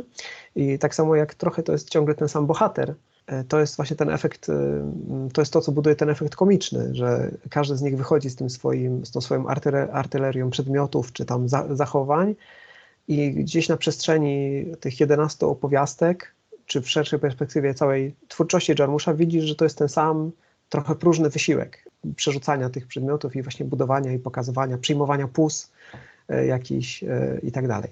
Okej, ale jakby przechodząc do tego, o czym właśnie już zacząłeś mówić, mówiłem, że to jakoś koresponduje dobrze z kolejnym tematem, no to właśnie ta część René, mówiłem ci, że ona mi się wyjątkowo podoba, bo kurde, no tutaj się tyle dzieje naprawdę, tak naprawdę nie rozmawiają ze sobą ci bohaterowie, bo widzimy piękną kobietę, która siedzi przy stoliku, pije, pali, przegląda czasopismo, gdzie widzi tam jakieś pistolety, podchodzi do niej kelner i dolewa jej kawy i ona jest zirytowana, że on właśnie, tak jak mówiliśmy, jakby zepsuł tą kawę, która miała właściwy kolor, właściwą temperaturę. I w ogóle przede wszystkim ta dziewczyna, według mnie, ona jest jakimś uosobieniem kogoś atrakcyjnego w takim sensie i kogoś, kto ma taką swoistą pewność siebie. I te analogie z przedmiotami, one idealnie tutaj pasują według mnie, bo z kimś takim, kto ma urok osobisty, jest tak, że Oni są przecież jak planety, to znaczy ona jest jak taka planeta, która ma pole grawitacyjne i ten kelner orbituje gdzieś tam wokół niej. Te interakcje międzyludzkie tak wyglądają, że nam się wydaje, że musimy zacząć rozmawiać. Dopiero wtedy się zaczyna interakcja. A przecież tak nie jest. To jest w pewnym sensie jakaś prosta fizyka, taka, że jak ktoś przychodzi do baru, siada tam, to trochę zniekształca takie pole grawitacyjne, które tam istnieje, takie interpersonalne pole, które gdzieś tam pomiędzy ludźmi powstaje. I ta dziewczyna totalnie zaburza to pole. Ona jest kimś takim, też sobie tak myślałem, że z neurotykiem jest tak, możemy domniemywać, że może ten kelner jest jakiś lekko neurotyczny, bo on jest chyba zainteresowany tą dziewczyną, jest jakiś onieśmielony nią i dlatego tak się zachowuje. Z neurotycznością jest tak, że ona trochę tak jakby narusza twoją integralność osobową. Ktoś atrakcyjny na ciebie patrzy, tobie trudno jest wytrzymać to spojrzenie. I ja sobie wyobrażam, że on być może się tak czuje, chociaż ona akurat nie patrzy na niego, ale ta jej obecność jest tak namacalna. A ona z kolei jest kimś takim, kto jakby przyciąga spojrzenia, przyciąga innych ku sobie właśnie na zasadzie takich oddziaływań grawitacyjnych i rozkwita. To nie narusza jej bytu osobowego, tylko jakoś dopełnia go w ogóle. Więc właśnie ja tak sobie myślałem, że ten kelner, on jest jak taka mniejsza planeta, czy jakaś satelita, która wpada na orbitę tej René i krąży wokół niej przez cały czas. Tak, to i trochę jest, tak się wybija ten fragment z całości, też dlatego, że widz dzieli tutaj perspektywę właśnie z tym kelnerem, nie? Że ewidentnie jest taki podział, że nie siedzimy przy wspólnym stoliku troszkę, że my jesteśmy właśnie wszyscy pod wpływem grawitacyjnym tejże René, o której mówisz, nie? Że ona w ogóle wygląda jak taka postać, nie wiem, trochę jak Monika Witti albo generalnie jak takie uosobienie kobiecości z kina lat 50. Ona nie wygląda trochę jak prawdziwy, jak człowiek, nie? Ona jest takim właśnie wyjęta z fotosu filmowego starego, z całą taką właśnie cudownością. Ona jest tam po to, żeby wielbić ją albo w każdym razie być zainteresowanym. Czemu pomaga też to, że ona nie mówi, ona nie obnaża jakoś swoich, nie wiem, celów, nie sprowadza niczego na ziemię. Więc generalnie ten segment jest po to, czy ona jest tam po to, żebyśmy się domyślali różnych rzeczy. Czy ona tam planuje kogoś zabić, czy ona planuje siebie zastrzelić, dlaczego ona przygląda to czasopismo, co ona w ogóle robi w tym miejscu, czy ona na kogoś czeka i nic się nie dowiadujemy. Dowiadujemy się tylko, jak ona działa na człowieka, który jest gdzieś w tej przestrzeni, czyli ten kelner, który lata wokół. No i sobie możemy oczywiście, tak jak to jest w dobrym pisaniu, domyślać się różnych rzeczy i domyślać się najciekawszych rzeczy, które tam się mogą zdarzyć. A sama sytuacja jest przecież banalna. Ona siedzi i ktoś tam jest z nią zainteresowany i zakłóca jej trochę ten moment idealny, w którym ona tam sobie siedzi. Właśnie to jest naprawdę jakieś mistrzostwo takich miniaturek filmowych według mnie, że tutaj się jakby tak niewiele dzieje, a tak wiele zarazem, tak wiele możesz sobie wydedukować z tego. Trochę podobne jest ten segment do filmu, do też innego segmentu Jarmusza z filmu nowelowego z 10 minut później. Było takie, nie wiem, czy miałeś okazję to kiedyś widzieć? Widziałem, że pisałeś o nim. Kiedyś go oglądałem, ale to tam w przyczepie kempingowej coś się dzieje, tak? Tak, tam jest jak Claude Sevigny siedzi właśnie w przyczepie między gdzieś tam ujęciami, jak się domyślamy z kontekstu, że to jest gdzieś tam hala zdjęciowa, czy to ona robi film, siedzi w tej przyczepie i ma takie 10 minut przerwy, 10 minut intymności. Też nic nie zostaje powiedziane wprost, tylko to są takie rzeczy, które generalnie byłyby wycięte z każdej innej opowieści. To jest też takie charakterystyczne dla Jarmusza, że oglądamy rzeczy takie właśnie, które zostały ścięte z innych produkcji. I ona sobie siedzi w tej przyczepie i tam się próbują rzeczy zadziać i nie mogą się zadziać do końca. Ktoś tam wchodzi, tutaj jakieś pytanie, coś tam się przewraca i też domyślamy się, co się działo wcześniej, co się będzie działo później i tym samym prawem jakby jest to ciekawe, nie? Tak jak tutaj, że właśnie te niedopowiedzenia budują opowieść. Mi z kolei to się skojarzyło właśnie z tą sceną, o której ci już mówiłem w Broken Flowers, właśnie jak Don jest tam u tej swojej byłej partnerki i przyjeżdża jej mąż, bo tam też w pewnym sensie widzimy coś innego, coś podobnego. Też jest taka scena, kiedy oni siedzą przy stole i przez chwilę nie rozmawiają, ale jakbyśmy byli w stanie właśnie odczuć, że ludzie mają takie swoje pole grawitacyjne i że dla mnie to jest fascynujące, bo jakby to pokazuje, jak magiczne są takie relacje międzyludzkie, że właśnie czasami nie potrzebujesz żadnego dialogu, ale ludzie jakoś oddziałują na siebie samym spojrzeniem, albo nawet i niepotrzebne jest to spojrzenie, to znaczy czyjaś obecność już zmienia dynamikę sytuacji zupełnie. Właśnie z tą grawitacją to kojarzysz pewnie, jak tam czasami w jakichś programach popularno-naukowych się pokazuje, że grawitacja jakiejś planety zakrzywia przestrzeń i jak coś tam jest blisko niej, to spada w takim wirze coraz niżej, coraz niżej. I z tą René jakby dokładnie tak ja to sobie wizualizowałem, że ona siedzi w tym barze i ona zakrzywia całą przestrzeń i ten kelner się zbliża do niej i oddala, i zbliża i oddala, i chce się oddalić. Być może on już nie chce podchodzić do niej po raz, bo on jej tej kawy dolewa tam ze 3 razy, czy 4, chociaż wie, że ona się zirytowała, ale on nie jest w stanie się powstrzymać, bo właśnie jakoś, nie wiem, ona przyciąga go i też jest coś takiego, że obecność takiej osoby, która ma urok osobisty, sprawia, że trudno jest wytrzymać to jej spojrzenie i że właśnie jakby trudno jest się zachowujemy wtedy jak idioci czasami, nie wiemy jak się odnaleźć w tej sytuacji i żeby coś zacząć gadać. Wtedy też ma się takie słowotoki właśnie. Trudno ci jest wytrzymać czyjąś obecność po prostu, więc zaczynasz to wypełniać rozmową. Może to jest, wiesz, taki przebłysk z Matrixa, nie? Że dopóki ta rozmowa jest taka nieudolna i chaotyczna, jak jest w większości tych nowel tutaj, to troszkę łatwiej ludzie się w tym odnajdują i mówią, no tak, to jest sytuacja rozmowy, normalna sytuacja, no to jest rzeczywistość, jaką znamy. I przy czym następuje coś takiego, jak mówisz, czyli pojawia się ktoś z mocą oddziaływania poza tymi ramami rozmowy, czujesz, że to się zaczyna odbywać na innym poziomie i może to jest to takie dotknięcie, wiesz, tej innej rzeczywistości. I wtedy myślisz sobie, moje słowa brzmią głupio, tak? Moje zachowania nie robią sensu. Co się dzieje z moimi rękami? Może to jest taki rodzaj doświadczenia, nie? Z takiej jakby przejścia z oswojonej do nieoswojonej przestrzeni. Chciałem, żebyśmy teraz już o tym rozmawialiśmy trochę, o tych niedopowiedzeniach, nieporozumieniach, że to w zasadzie widać we wszystkich tych rozmowach, które tutaj obserwujemy. Chciałem zapytać, w jaki sposób ty to postrzegasz. Według mnie jest taka scenka właśnie w tej części gdzieś w Kalifornii, która całkiem zwięźle to podsumowuje i znów pokazuje nam w ogóle, kim są bohaterowie jarmuszowscy, bo oni są tacy w wielu filmach, kiedy Iggy poleca Tomowi perkusistę. Opowiada, że jest taki perkusista Wielki Robo i mówi mu, że może chciałby skorzystać z jego usług przy nagrywaniu jakiegoś tam kolejnego albumu czy przy koncercie. I wtedy Tom Waits odpowiada, chcesz mi powiedzieć, że potrzebuję Paukera, lepszego Paukera, a może Gary na mojej płycie są do dupy, to chcesz powiedzieć? I Iggy odpowiada, nieważne, zapomnij o tym.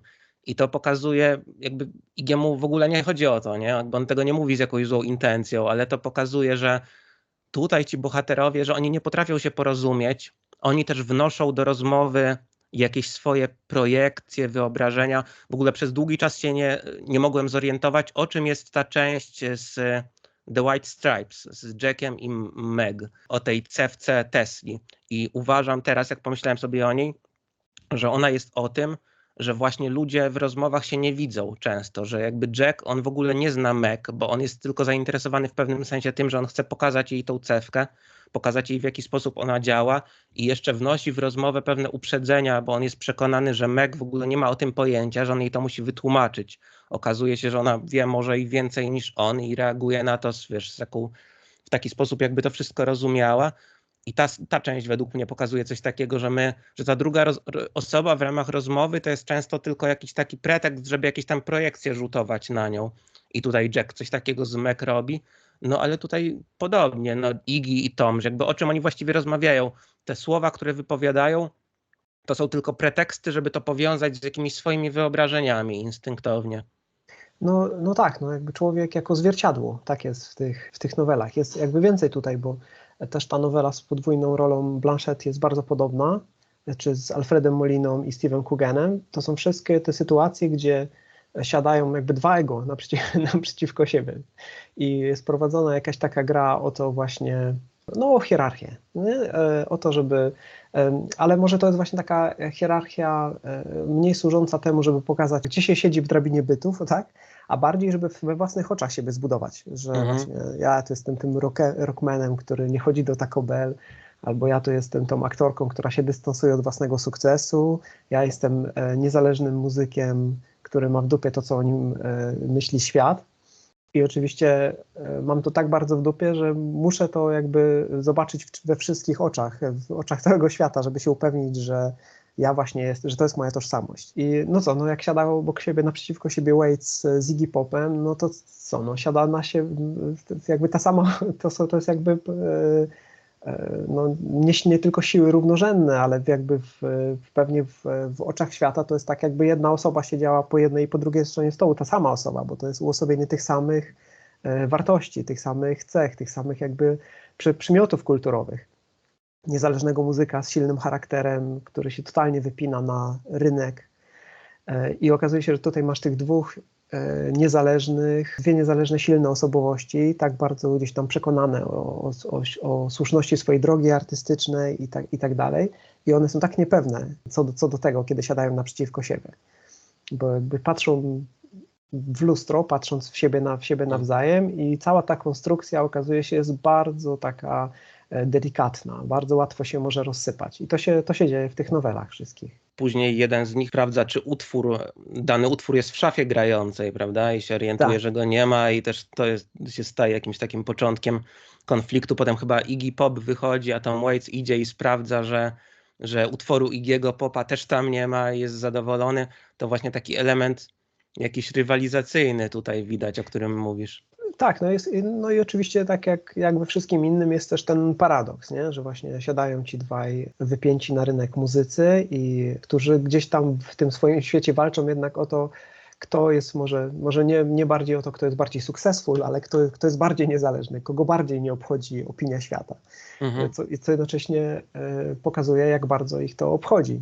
Odnoszę wrażenie, że to świadczy chyba o jakiejś takiej rozchwianej tożsamości, tak jak mówiliśmy o tych przedmiotach, że oni się definiują, ci bohaterowie, za pomocą przedmiotów, bo tutaj jest tak jakby ten Iggy Pop tego Toma, tak wiesz, lekko szturchnął takim pytaniem, lekko go dotknął i to już się spotyka z taką reakcją niezasadną, jakby przesadzoną reakcją, a takie reakcje nam w rozmowach wskazują, że druga osoba ma jakby z czymś problem, dotknęliśmy jakiegoś newralgicznego miejsca.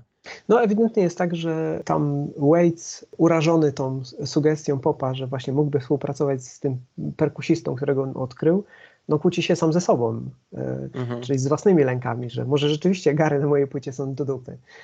Może rzeczywiście powinien spróbować coś innego. I teraz nie trzeba wcale tego, żeby ktoś przyszedł i rzeczywiście ci coś takiego zarzucił. Wystarczy po prostu ściana, od której się odbija twoja własna niepewność. Dlatego takie są te rozmowy, nie? Że ci ludzie rozmawiają sami ze sobą i często jest tak, że to ma jakiś tam wymiar symboliczny, że możesz sobie patrzeć na te postaci, jakby one rzeczywiście były odbiciem w zwierciadle, tak jak jest w tej scenie właśnie z Popem, z Waitsem, ale też w pierwszej noweli z Beninim i Wrightem, którzy są czarnym i białym, czy jakoś przeciwieństwami, ale też właśnie odbiciem swoim, prawda?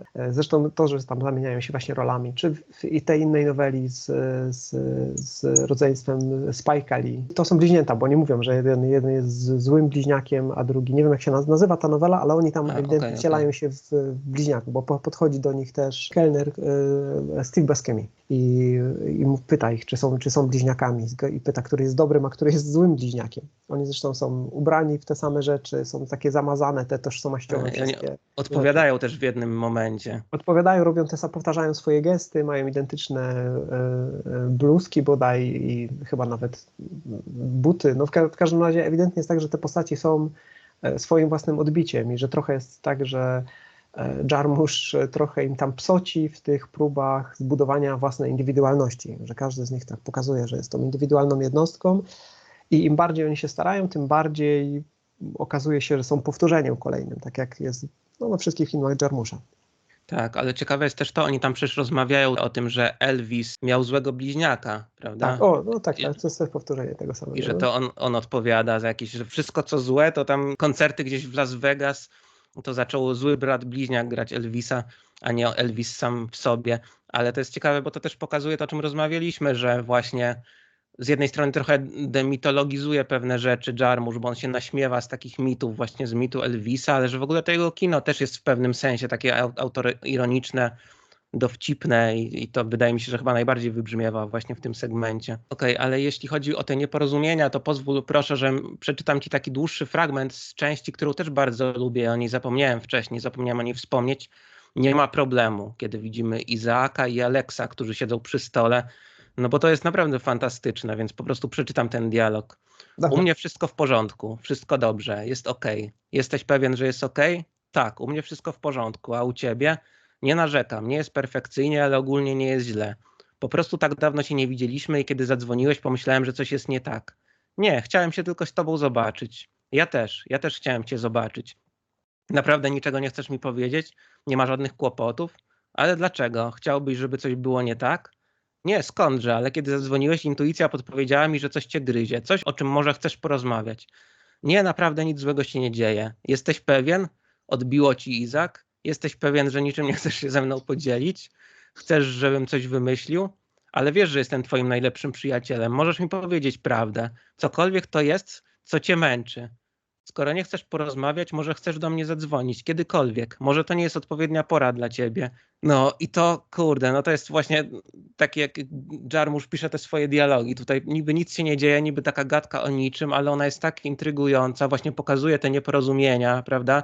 Ale też pokazuje, że te różne rozmowy międzyludzkie, one mają jakieś długie korzenie i my nie wiemy tak naprawdę, o co chodzi, bo to, o czym oni rozmawiają, to jest tam jakaś odpowiedź na jakąś sytuację, ale jakie jest pytanie? Co w ogóle jakby sprawiło, że jeden z tych bohaterów jest tak zaintrygowany i tak jest święcie przekonany, że na pewno coś się wydarzyło istotnego? To jest i takie granie niedopowiedzeniami w tym kinie Jarmusza, ale właśnie to pokazuje, jak ci bohaterowie się w ogóle nie mogą dogadać, nie? Nawet w jakiejś takiej najprostszej sprawie. No tak, to jest taka para rozmowa, nie? Że oni próbują, próbują pływać, machają rękami i idą na dno. Jakby powtarzają te wszystkie gesty, które według ich przekonania powinno się powtarzać, słowa, które powinno się mówić w rozmowie, a jakby nurt sobie. To jest bardzo, bardzo fajne, że patrzymy na ludzi, którym się wydaje, że potrafią pływać, nie? A same te siły działania w tych rozmowach, w tych spotkaniach biegną zupełnie niezależnie od ich starań. No tak, ale właśnie mówiłem ci, że jakby z jednej strony oni się nie dogadują, a z drugiej strony w jakimś tam sensie takim przewrotnym poniekąd się dogadują. Miałem tutaj parę skojarzeń z innymi filmami, bo na przykład w Ghost Dogu jest taki motyw, że ten Ghost Dog przyjaźni się z facetem, który pracuje w samochodzie i sprzedaje lody i on jest Włochem, z tego co pamiętam, i oni przez cały czas mówią w innych językach. Ghost Dog po angielsku, a ten lodziarz po włosku. Ale tak to jest przedstawione, że oni mówią nie rozumiejąc się, ale mówią tak, że te ich wypowiedzi się zazębiają idealnie. I ja sobie myślałem, że jest coś takiego w tych filmach Jarmusza, jak taka jakaś opatrzność hermeneutyczna, taka opatrzność, która czuwa nad nimi, że oni tak właśnie strzelają gdzieś ponad swoimi głowami tymi wypowiedziami, ale też w jakimś tam sensie no, zachodzą jakieś interakcje tutaj, prawda? Jakoś to się zazębia. Interakcje zachodzą, natomiast czy one się tłumaczą na właśnie porozumienie, na budowanie bliskości, czy jest tak, że ci bohaterowie mają rzeczywiście jakiś wpływ na rzeczywistość, albo nawet wpływ na siebie, na budowanie siebie jako jakieś indywidualne jednostki, to bym już kwestionował, nie? Właśnie wydaje mi się tak, że oni są trochę jak te przedmioty rzucone na stół w kawiarni, które próbują, nie wiem, tworzyć jakąś kompozycję, próbują być użyteczne, próbują być indywidualne, ale tak naprawdę podlegają działaniu jakichś sił. I nie jest to siła taka, nie wiem, demiurgiczna z kina Kieślowskiego, że tutaj ktoś próbuje zbudować jakiś sens. Tylko po prostu rzeczy układają się w różny sposób, falują, a oni są po prostu takimi atomami, nie? Z którymi się dzieją różne rzeczy. I tak jak mówisz, czasem powstaje porozumienie, jakieś takie paradoksalne, nie? Ktoś mówi po angielsku, ktoś mówi po włosku i odpowiadają sobie idealnie. W Nocy na Ziemi też są takie dialogi, że siedząca z tyłu jakaś tam hollywoodzka menadżerka rozmawia przez telefon i to, co ona mówi, się układa idealnie z innym dialogiem, który prowadzi Winona Ryder w takim automacie telefonicznym, nie? I że to są takie właśnie para rozmowy, nie? Słyszymy pół jednej rozmowy, pół drugiej i one układają się w całą rozmowę zupełnie przypadkową, nie? Wszędzie jest tak, że to są wszystko rzeczy, które się dzieją mimo ludzkich starań i że to jest taki świat po prostu, nie? Rzeczywiście czasem się zdarzają spotkania, czasem się zdarzają jakieś takie, nie wiem, nawet momenty wspólnoty, ale one się tak wydarzają same i ten człowiek jest właśnie bardziej jakimś takim atomem podlegającym siłom niż siłą samodzielną. Chociaż o Nocy na Ziemi też sobie myślałem w tym kontekście, bo tam jest taka scenka też z Roberto Beninim, który jest takim taksówkarzem, hedonistą i wiezie księdza i zaczyna mu opowiadać o jakichś swoich seksualnych doświadczeniach z kobietami, ze zwierzętami i w ogóle tam ze wszystkim. Warzywami. Tak. i jakby to jest spoiler, jeżeli ktoś nie widział, więc szybko, żeby zatkać uszy, zabija go jakby tym gadaniem. Znaczy okazuje się w pewnym momencie, że ksiądz nie żyje, bo to było tak intensywne przeżycie dla niego. Nie wiadomo, co się z nim stało, ale jazda się kończy się monolog Beniniego, a ksiądz nie żyje.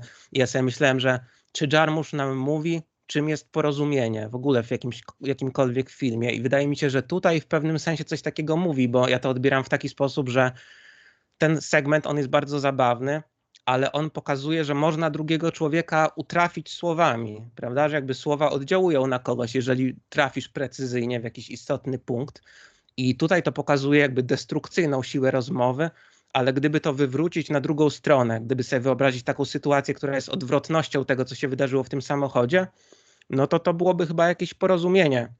To znaczy, no tutaj Jarmusch pokazuje, że to jest trudne i często kończy się marnie, ale że można na drugiego człowieka oddziaływać słowami, że to jakoś przeobraża nas. Ja mam wątpliwości jednak, nie? Bo dla mnie ta scena, czy ta interakcja, o której mówisz, Beniniego hedonisty i księdza umierającego z tyłu, równie dobrze możesz ją czytać właśnie jako tą sytuację, którą opisałem z Nocy na Ziemi, nie? Czyli z jednej strony jest Benini, który sam sobie opowiada tą historię swojego życia i swoich podbojów seksualnych, a z drugiej strony na tylnych siedzeniach taksówki jest ksiądz, który prowadzi jakąś swoją własną walkę. Wiesz, może się zakrztusił w ogóle kebabem, który przed chwilą zjadł, nie? Może dostał zawału z zupełnie innego powodu, może w ogóle nie słyszy ani jednego słowa tego Beniniego. I teraz jak patrzymy przez obiektyw, te kamery, to wygląda to jakby rzeczywiście zachodziła jakaś interakcja, tak? Że ksiądz umiera, bo go słucha. Benini opowiada, bo nie wiem, bo ksiądz milczy, więc odczytuje to jako zachętę do dalszego opowiadania. Ale może to tak wcale nie jest, może to są po prostu dwie planety, które przylatują obok siebie i wiesz, nie oddziaływują na siebie, tylko to tak wygląda, nie? Dlatego, że mamy taki punkt widzenia. Mhm. Tak, to jest ciekawe, o tym też sobie myślałem, że właśnie ci bohaterowie u Jarmusza, oni są zamknięci w takich prywatnych światach, prawda? I to chyba najbardziej wyraźnie widać w tej części, o której już powiedziałeś, w Kuzynkach, gdzie widzimy Cate Blanchett w podwójnej roli. Widzimy jedną dziewczynę, która jest jakąś gwiazdą i zatrzymuje się w hotelu i odwiedza ją kuzynka, która jest ubrana w jakąś zwykłą kurtkę, ma chłopaka z jakiegoś amatorskiego zespołu muzycznego, nie ma kasy, ta druga ma pieniądze. I właśnie ta część też bardzo mi się podobała, bo widać, że one obydwie są miłe dla siebie. W pewnym momencie ta bogata kobieta daje tej kuzynce swojej w prezencie coś tam, jakieś perfumy chyba, nie pamiętam. Tamta się niby cieszy, ale pyta, czy to jest gift, który ona dostała gdzieś tam od kogoś i ona przyznaje, że tak. I to też się kończy pewną niezręcznością. I może cię zapytam, bo ja jak widziałem tą scenę, ten fragment właśnie z tymi kuzynkami, to miałem takie odczucia, że to jest taka rozmowa, która jest w ogóle z góry skazana na porażkę, że tak to Jarmusch przedstawił, że co tam miałoby się wydarzyć, żeby ta rozmowa skończyła się dobrze, że gdyby ta jedna nie dała tej drugiej prezentu, to nie skończyłoby się dobrze. Dała go jej i to też nie skończyło się dobrze. To pokazuje, że to są takie osoby, które też z powodów ekonomicznych, bo to tutaj widać, potem ta scenka się kończy w taki sposób, że ta bogata kuzynka wychodzi, wcześniej chyba paliły papierosy, z tego co pamiętam, i nikt im nie zwraca uwagi, ta biedniejsza zostaje sama i od razu podbija do niej ktoś z obsługi i mówi, że tutaj nie można palić, Tak. więc widać jak te kryteria ekonomiczne mają znaczenie, Jarmusch też się tym interesuje. No ale właśnie, jak myślisz, czy jesteśmy w ogóle w stanie sobie wyobrazić hipotetyczny scenariusz, kiedy one by się porozumiały naprawdę? Pewnie tak. Myślę, że tutaj troszkę jest to tak zbudowane, że one wnoszą do tej rozmowy zbyt duży arsenał tych różnych przedmiotów, wyobrażeń, że jakby przychodzą z takim gotowym światem, każda z nich, do tej rozmowy i tego jest za dużo, żeby tam się mogło wydarzyć spotkanie, nie? Że na przykład te rozmowy bardzo często są takie rozebrane do szpiku kości w tych nowelach. To znaczy są bohaterowie, którzy są troszkę nadzy. Wiesz, są w knajpie, mają właśnie kawę i papierosy, co wyrównuje ich status. Czasem właśnie wnoszą swoje własne interesy, nie? Tak jak jest w tej nowelce z Kugenem i z Moliną, że wydaje się, że każdy ma jakiś rodzaj agendy, każdy ma coś do ugrania, własne lęki jakby wnoszą pewne rzeczy, nie? Do tej rozmowy. I to jakby wskazuje porozumienie w tych rozmowach na jakby porażkę od razu, jakby nie ma możliwości o porażce. I w tej noweli z Blanchett jest podobnie, to znaczy jedna wchodzi tutaj, jest w trakcie podpisywania, tutaj jest ten jej pokój wynajęty, tutaj są te prezenty, tutaj jest jej to drogie ubranie zaprojektowane przez tam jakichś pewnie super uznanych, wiesz, projektantów. Druga wchodzi z tym swoim anturażem niezależnej artystki, która ma właśnie wszystko gdzieś. I trochę jest za dużo tych atrybutów, żeby tam się coś mogło wydarzyć. Bo oczywiście to, co one wnoszą, te wszystkie działa do tej rozmowy, one działają paradoksalnie, bo tak muszą działać u Jarmusza, czyli to, co wnoszą, żeby się wywyższyć, to działa na ich niekorzyść i strzela im w piętę. Ale tak czy inaczej nie mogą się uwolnić od tego, nie? Że tutaj ewidentnie jest tak, że one są pod działaniem tych wpływów, one nie są niezależnymi siłami, nie? To co, tak jak mówiłeś o tej René, że ona tam jakby narzuca działanie jakby fizyki tego świata, to tutaj one są takimi pyłkami, za dużo się dzieje, nie? Ta sama sala właśnie, ten lunch hotelowy, gdzie dzieje się akcja, no to tam też są jakieś zasady, tak? Jest ten kelner, który ustala, że teraz wolno palić, teraz nie wolno palić. Tutaj wolno wchodzić tylko tym, którzy mają tyle kasy na to, żeby zapłacić za kawę czy za steka, nie? Za dużo jest tych zasad, żeby tam coś mogło zdarzyć. One próbują, tam przyjmują różne pozy, ale kończy się to strasznie nieszczęśliwie. No nie mają po prostu, mają minimalny wpływ na tę rzeczywistość, nie? Po prostu są takimi pyłkami.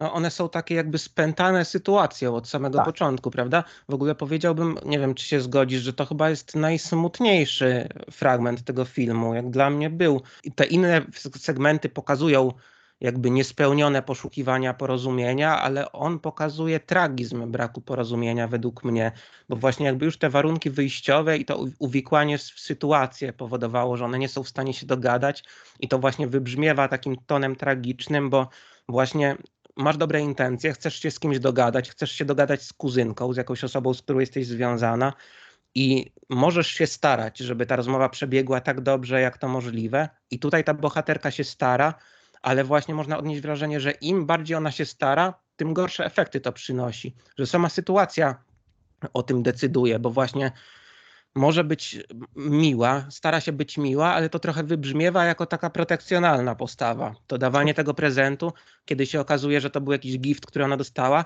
też wybrzmiewa w taki bardzo symboliczny sposób, który jakby uwypukla trudną sytuację tej kuzynki. I właśnie ta jakby gwiazda, ta bogatsza kuzynka, ona tutaj jakby w pewnym momencie docierało do niej, że ona jakby cokolwiek powiedziała, to cokolwiek powie, to się nie może skończyć dobrze. Tak, one grają, bo może też, mówiłeś o szachach, nie? Ale może też właśnie do takiej karcianej sytuacji czy metafory sprowadzić to, że one tam i generalnie te postaci, ale w tej noweli bardzo mocno grają po prostu z takimi znaczonymi kartami. To znaczy one siadają i wykładają, ale tak naprawdę te talie zostały już im przygotowane, nie? Więc one mówią, teraz będę miła, teraz zagram poczuciem wyższości, teraz coś tam. I one wykładają po kolei te karty i z takim poczuciem, że może one rzeczywiście tutaj coś rozgrywają, ale są rozgrywane, nie? No i też tak jest we wszystkich tych filmach, że te słowa same się mówią, nie? Te sytuacje same się budują. One tylko tam są po to, żeby je wypowiedzieć, żeby po prostu, wiesz, zająć swoje miejsce w szeregu, odegrać swoją rolę jakoś. Tak. Jeszcze chciałem cię zapytać właśnie w kontekście tych nieporozumień, bo mówi się, że kino Jarmusza, że Jarmusz się fascynował kinem drogi. Pamiętam, że ty też pisałeś o tym i że on trochę demitologizuje kino drogi, tak jak w Inaczej niż w raju, że mamy bohaterów, którzy odbywają podróż, ale ta podróż, ona jakby donikąd nie prowadzi. To jest takie błąkanie się bez celu, też tak jak w Nieustających wakacjach. Znaczy tam ten bohater wypływa gdzieś do Paryża chyba na koniec, tak? Więc niby ma jakąś destynację, ale to jest trochę taka błąkanina i czy nie uważasz, że tutaj w Kawie i papierosach, bo można porównać ze sobą rozmowę i podróż i jakąś drogę. Czy to nie jest w zasadzie ten sam motyw, że to też jest demitologizacja kina drogi, tylko że tutaj drogą jest ta rozmowa i że to jest taka droga, która właśnie donikąd nie prowadzi i że jakby ci bohaterowie to w pewnym sensie jest ten sam bohater, którego my widzimy w Nieustających wakacjach albo w Inaczej niż w raju, tylko że oni się błąkają w tych interakcjach międzyludzkich, a nie gdzieś po jakichś tam terenach po Ameryce, nie? Jako imigranci z Węgier. Tak, myślę, że to jest bardzo dobre porównanie, że to jest, że właśnie ten bohater podróżujący, ulegający temu mitowi drogi właśnie, no to jest bohater, który właśnie nabiera tego zgubnego wpływu, że ma wpływ na rzeczywistość, nie? Że może nawet nie tyle, że ma wpływ, ale no, że on jest tą siłą oddziałującą i że on teraz się przeniesie w tą inną scenografię i coś się wydarzy. No i rzeczywiście to samo się odbywa w pewnym sensie w rozmowie. Też wchodzisz do niej z poczuciem, że to jest jakaś przygoda do przeżycia i że jest tam jakiś cel, jakieś, nie wiem, porozumienie, tak? Że kogoś spotkasz po drodze. I trochę wychodzisz z tej rozmowy tymi samymi drzwiami, w którymi wchodziłeś. Nie do końca wiesz, co się zdarzyło, nie? Bo w tej drodze, w tym, o czym mówiłeś na przykład w Nieustających wakacjach, tam on rzeczywiście, ten bohater zdaje się, że na koniec wyjeżdża, no ale co się dzieje? On chyba wypływa z tej Ameryki i w porcie spotyka gościa, który właśnie tam wpływa i on przepływa z tego Paryża. I to jest jakby ten skwitowanie przez Jarmusza tego, że ten jego zły bliźniak właśnie przepłynął tutaj w poszukiwaniu tego samego w przeciwnym kierunku. To ciekawe, że znowu mamy taki motyw zamiany ról, prawda? Tak jak tutaj w Kawie i papierosach. Tak. No i takiego podkreślenia, że daremności tych starań, że jasne, że możemy się przenieść teraz na drugi koniec świata, no ale co, no jakby niewiele to zmienia w tym świecie.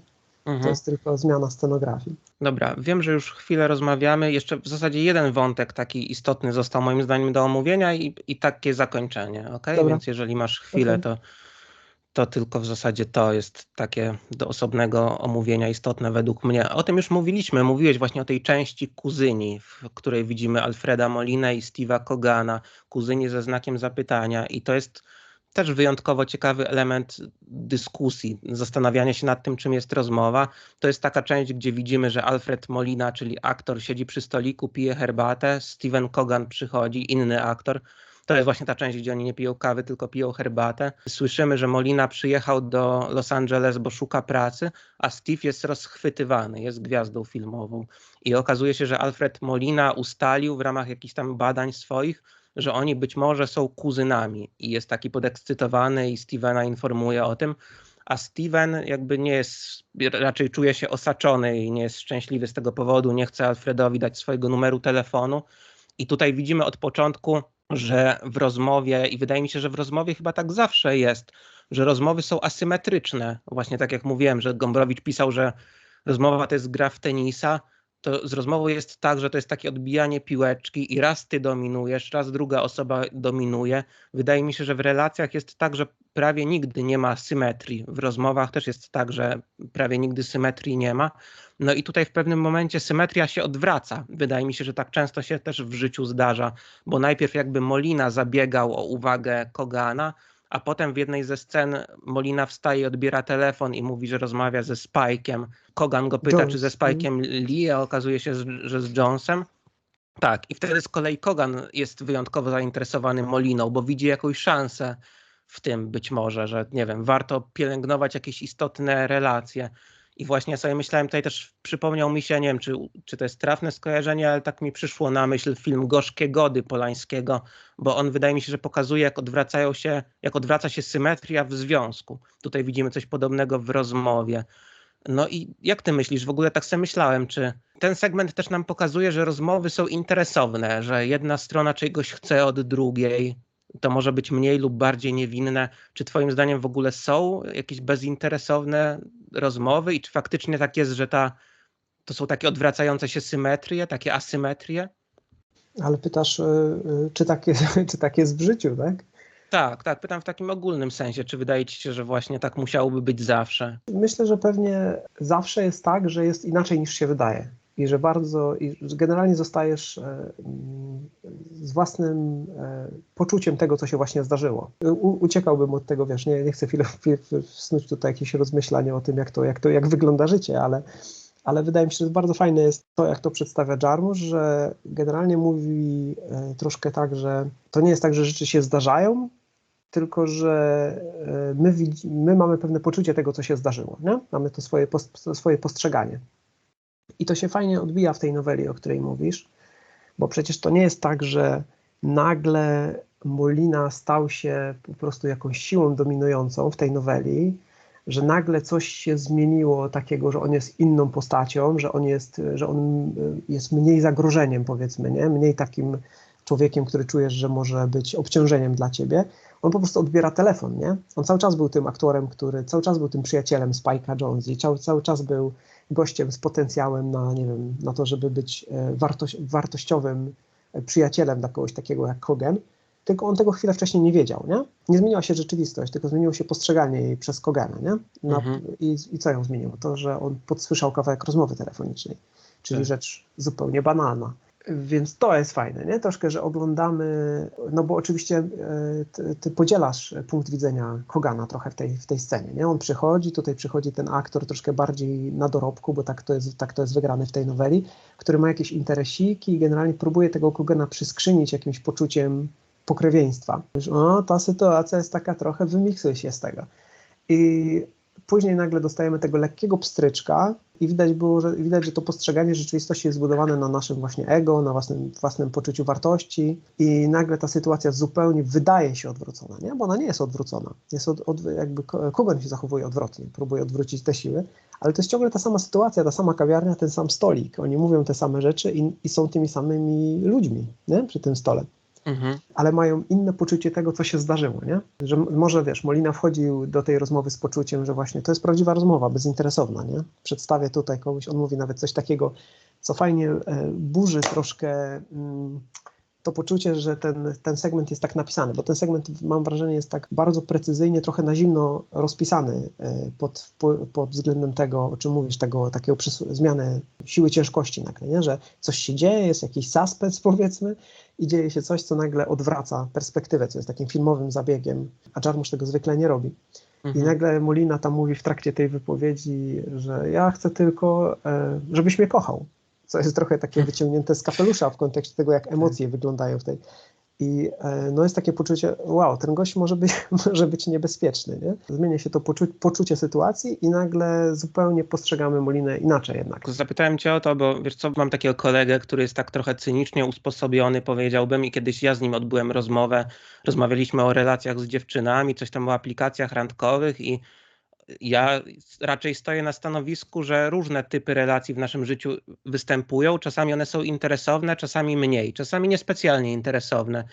A ten mój kolega stwierdził, że to jest tak, że ta interesowność jest zawsze, tylko ona jest mniej lub bardziej zakamuflowana po prostu. Że są takie konteksty życiowe, tak jak idąc tym tropem, że ta scena, jakby ten segment o tych kuzynach, że on pokazuje coś takiego, co jest obecne we wszystkich rozmowach, nawet takich najbardziej niewinnych, tylko że on uwypukla taki element nie tylko rywalizacyjny, ale taki, że ty jakieś swoje cele po prostu realizujesz za pomocą rozmowy. No ja bym był, niestety też jestem takim sceptykiem jestem w tym sensie, nie? Że wydaje mi się, że rzeczywiście jest tak, że kierujemy się interesami.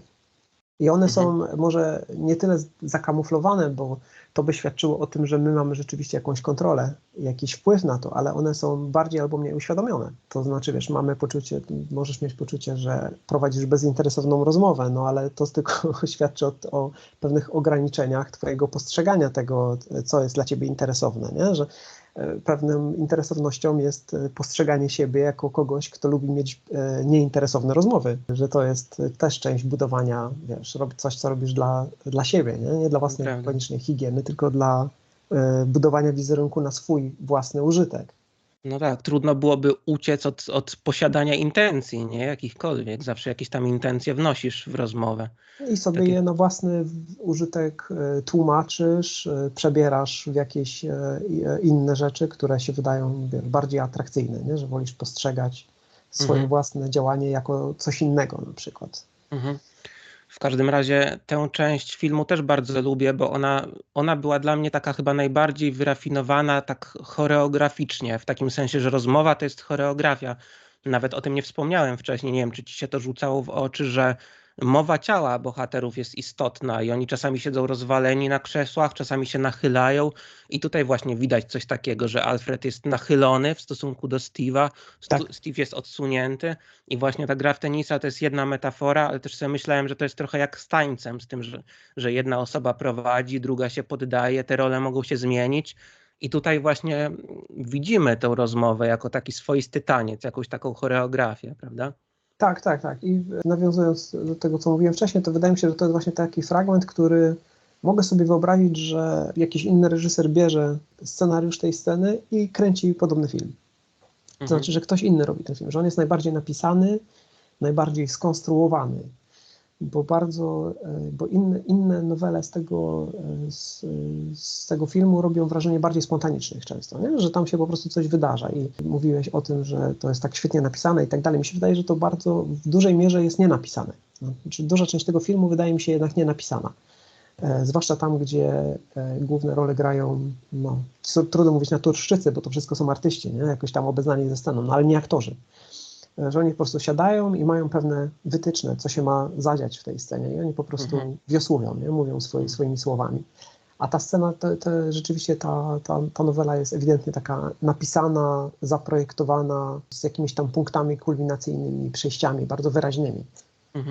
Ja w ogóle nie słyszałem o tym, czy te rozmowy były pisane, czy nie, w jakim stopniu, ale tak sobie myślałem, bo oglądałem też jakiś czas temu film Dinner with André i o nim czytałem więcej, że to jest taki film, gdzie obserwujemy właśnie rozmowę dwóch mężczyzn przez cały film, jednego takiego bardzo charyzmatycznego, który opowiada o jakichś swoich doświadczeniach i czytałem o tym, że ten film to była taka naprawdę w najmniejszych szczegółach zaplanowana choreografia, powtarzana wielokrotnie. Ta rozmowa, jak ją obserwujemy na ekranie, ona jest taka bardzo żywa, spontaniczna, a tak naprawdę to było napisane właśnie jakby do najmniejszego szczegółu. Tak, ale tam jest też tak, że ci goście, którzy tam siedzą i gadają przez cały film, oni napisali go, nie? To jest, tak mi się wydaje, że oni są jakby wyłącznymi twórcami tego w warstwie takiej scenariuszowej. No i też tamten film jest jednak bardziej literacki, nie? Pod tym względem dialogu, że tam ewidentnie te słowa mają ciężar, są wycyzelowane. Jakbym miał to właśnie przyłożyć do Jarmusza, to wydaje mi się, że przez tamten film przebija jednak taka wiara w siłę słowa. A u Jarmusza jest zupełnie odwrotnie. Nie? Że, zwątpienia w siłę słowa. Zwątpienie albo wiara, może inaczej, wiara właśnie w taką, nie wiem, bez siły słowa, że to też jest jakiś żywioł, nie? Że to słowo nie komunikuje, że ono samo sobie. I że to też jest siła, można powiedzieć, że to jest wiara w siłę, tylko to nie jest siła komunikacji, nie? To nie jest siła w słowo jako narzędzie, o tak. Tak, chociaż właśnie już jakby domykając tą naszą rozmowę, chciałem cię zapytać o ten segment ostatni pod tytułem Szampan i czy nie jest tak, że on trochę właśnie jakby wiąże się z tym, o czym mówisz i trochę może przeczy temu. Znaczy, myślę, że w tym filmie jest wiele różnych elementów po prostu, ale wydaje mi się, że on pokazuje też jakąś magię rozmowy, ale myślę, że on jest też otwarty na interpretację, więc chciałem cię zapytać o zdanie. W tej części widzimy dwóch starszych mężczyzn, to już mówiłem wcześniej, którzy mają przerwę w pracy, udają, że kawa to jest szampan i też wymieniają kilka słów i prowadzą taki dialog. W porządku, Taylor? Niezupełnie. Co się stało? Nie wiem, czuję się, jakbym wziął rozwód ze światem. Znasz tę piosenkę Mahlera Straciłem kontakt z rzeczywistością? Nie. To jedna z najpiękniejszych i najsmutniejszych piosenek, jakie kiedykolwiek powstały. Jeszcze ją słyszę i w tym momencie bohater przystawia dłoń do ucha. Słyszysz ją? Drugi też przystawia dłoń do ucha. I w tle zaczynamy słyszeć ten utwór. Jak to rozumiesz? No, wydaje mi się, że to jest to, o czym mówiliśmy wcześniej, nie? Że tam pada też chyba, w tej noweli chyba pada też to powtórzenie tego, że Tesla mówił, że tam Ziemia jest przewodnikiem tej rezonansu akustycznego, nie? I to jest takie, tutaj w tej nowelce, która jest taka najbardziej dosłownie poetycka, jeśli można tak powiedzieć, to taki uzyskuje dosłowny wyraz, nie? Że oni jakby słyszą tą częstotliwość świata wspólnie, nie? Siedząc na tych krzesłach. Chociaż jest troszkę tak w tej rozmowie, jak we wszystkich, że oni nie do końca mogą się porozumieć, nie? Że jeden taki jest bardziej przyziemny, drugi bardziej mówi, a już nie mogę z tym udawaniem w rozmowę, nie? Po prostu czuję, że jestem odklejony od Więc jakby ciągle jest to, że to jest to takie chroniczne nieporozumienie, ale nagle ten drugi mówi, przestań gadać, nie? Posłuchaj. I słyszą tą piosenkę. I mi się to bardzo podobało, chociaż troszkę ta nowela łamie poetykę tego filmu, tą taką spontaniczną, nie? Taką bardzo też nisko przyziemną taką. Tym, że oni słyszą coś, co nie należy do świata fizycznego, co nie jest grane z szafy grającej w knajpie, tylko coś pochodzi spoza świata. Z jaką łatwością to przychodzi Jarmuszowi taka zmiana tonalna. Że to jest ten moment taki what the fuck, nie? Troszkę. Że jakby w każdym innym filmie to byłoby nie do zaakceptowania, chyba że potraktowałbyś to jako żart, taki właśnie postmodernistyczny. Może wkurzający trochę. A tu jest to takie naturalne, że on mówi, przestańmy występować na chwilę w tym filmie i słuchaj, nie? I słuchaj tego, co dobiega spoza ścieżki dźwiękowej. No i dostrajają się po prostu do tej częstotliwości i przez chwilę słyszą coś razem, nie? Czyli jest to ten moment, o którym mówiliśmy, takiego porozumienia mimo desperackich prób, żeby się to nie udało. Tak, ja myślę, że to jest takie budujące zakończenie i tak optymistycznie nastrajające nas, bo właśnie ono według mnie pokazuje, że jakby tutaj Jarmusch pokazuje taką magię rozmowy, prawdziwą magię rozmowy, a wydaje mi się, że od czasu do czasu w przypadku niektórych rozmów udaje nam się czegoś takiego doświadczyć. Ty mówiłeś, pamiętam na początku, że rozmowa jest żywiołem i właśnie myślę, że tak jest, że rozmowa może nas jakby włączyć w siebie samą i jest w stanie nas gdzieś ponieść, może z nas wydobywać pewne rzeczy, o których my nie wiedzieliśmy w ogóle, albo może nas otworzyć na coś i ciekawa jest ta metafora takiej kalibracji, że w ramach rozmowy właśnie się jakoś kalibrujesz z tym drugim człowiekiem, synchronizujecie się, ale też jakby jest tak, że nas otwierają z takiego filozoficznego punktu widzenia. My się musimy nastroić emocjonalnie, żeby otworzyć się na coś, prawda? I tutaj coś takiego widzimy, właśnie takie nastrojenie się. Nie wiem, czy widziałeś film Przesilenie zimowe już Aleksandra Payne'a? Tak. Podobał ci się? Podobał mi się. No, to jest to bardzo dobry film, po prostu nie chcę powiedzieć obiektywnie mówiąc, ale jakieś tam mamy jakieś drobne zgrzyty, ale jest to bardzo dobry film. Wspominam o nim, bo słuchałem właśnie podcastu Spoiler Master Michała Oleszczyka tam wczoraj chyba o tym filmie i on zwrócił uwagę na coś takiego, o czym ja w ogóle przeoczyłem, nie pomyślałem o tym. Michał Oleszczyk powiedział, że w przypadku wielkich filmów jest tak, że pierwsza otwierająca scena w pewnym sensie powinna podsumowywać w ogóle całość, a to jest film, mówiąc skrótowo, według mnie o relacjach, o tym jak ludzie jakoś tam docierają do siebie. W pierwszej scenie tego filmu widzimy próbę chóru i próbę jakby uzgodnienia różnych głosów ze sobą i to jest taka metafora, która w pewnym sensie reprezentuje to, co później. I to chyba całkiem dobrze też koresponduje z tym, co Jarmusch w tej ostatniej części próbuje powiedzieć, prawda? Właśnie takie jakoś zasugerować, że w rozmowie mamy do czynienia z takim jakimś nastrajaniem się.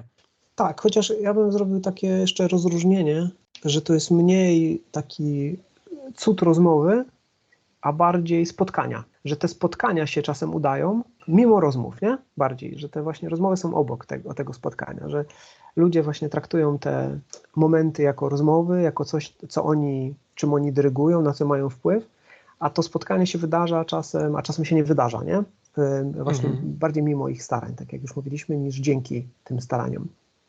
I że to gdzieś, oczywiście można to powiedzieć, że to jest właśnie, że odbywa się to pod dyktando tego dostrojenia albo niedostrojenia do tych magicznych częstotliwości, które gdzieś tam są. I troszkę jest w tej ostatniej noweli tak, że oni sobie odpuszczają rozmowę i to spotkanie odbywa się dzięki temu, że oni sobie odpuszczają tą rozmowę. Tak, a to też jest ciekawy element filmów Jarmusza, prawda? Ta cisza, takie sceny, kiedy bohaterowie po prostu, pamiętam, że inaczej niż w Raju jest taka scena, że bohaterowie siadają po prostu z piwem i nie rozmawiają i mamy taką przeciągniętą ciszę, czyli coś takiego, co znamy też z codziennego życia. Można powiedzieć, że kino generalnie tego nie znosi, a to znaczy, że to jest naturalne medium i materiał dla Jarmusza, bo on właśnie to lubi, nie? Rzeczy niefilmowe i to jest, tak, myślę, że to jest część jego alfabetu. Dobra, z mojej strony to wszystko. Jest coś takiego, o czym ty jeszcze może chciałbyś pogadać? Nie, myślę, że to jest, znaczy mógłbym pogadać, ale lepiej już zakończmy rejestrację, bo to wiesz, jest królicza nora, nie? Widzisz, jak nam spuchło, nie? Mówiłem, celujmy w godzinę, jest 2,5 i pewnie moglibyśmy spokojnie jeszcze tam godzinę, nie? Tak, bo właśnie dziękuję ci bardzo w ogóle za rozmowę, dziękuję wszystkim też za wysłuchanie.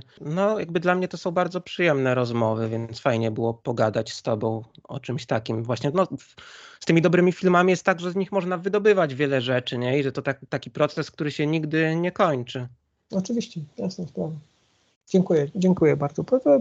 Polecam się, jak będziesz miał tam, wiesz, odzywaj się, nie? Dobra, dziękujemy wszystkim. Wiesz co, ja ciebie zatrzymam nagrywanie, jeszcze ciebie zostawię na minutę. Jasne.